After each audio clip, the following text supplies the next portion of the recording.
Well, I had a problem with my stereo box that I built. The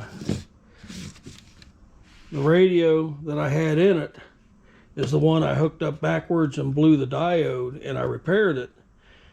But the diode was a 2 amp, and all I had was 1 amps. And so these are 1 amp diodes. Put my spare in there; it works fine. So my goal is to fix this guy again.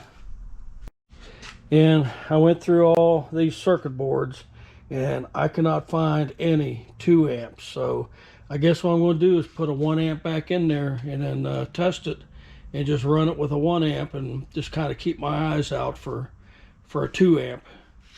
So yeah, I even went and pulled up another. This was going to be the original stereo I was going to put in that box. But yeah. So anyhow, let me pull this thing apart and get my stuff out, put another 1 amp in there and see if it's going to work. So yeah, this is brand new.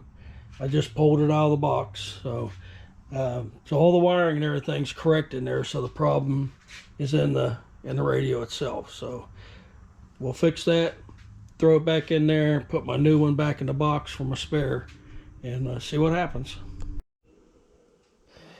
Yeah, these little diodes are really hard to solder. Let's see how this looks. So yeah, let me get my pointer here. This is it right here. So I replaced it.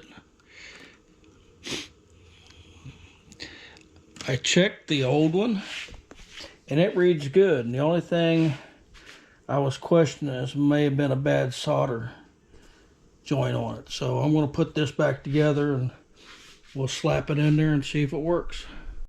Okay, it's swapped back in. Here's the brand new one. I'm going to put it back in the box if this works. So yeah, if y'all remember, so we got this all, and I really like it. It works good. So let's see what happens here. Yeah, we're right at 12 volts.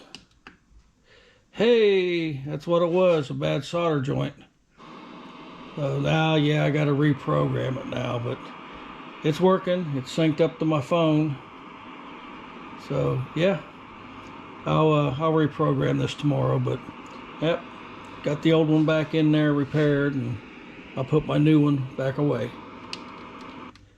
All right, and I might want to put a little bit of charge on this too.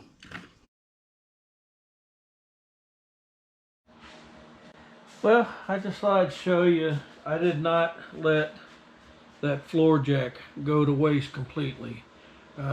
This was my old breaker bar. It's actually a piece of antenna pole, and when I'm using it,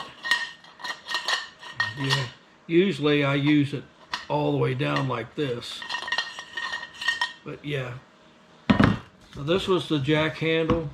If you can see, it is much thicker, and I chamfered the edge on it, so basically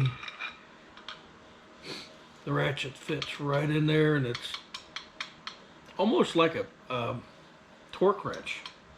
But yeah, with the hand grip, that's going to make it nice. It sort of locks in right there. There's no play at all with it right there. So yeah, and I've got several of these 3/4 inch ratchets. So yeah, that's my new breaker bar.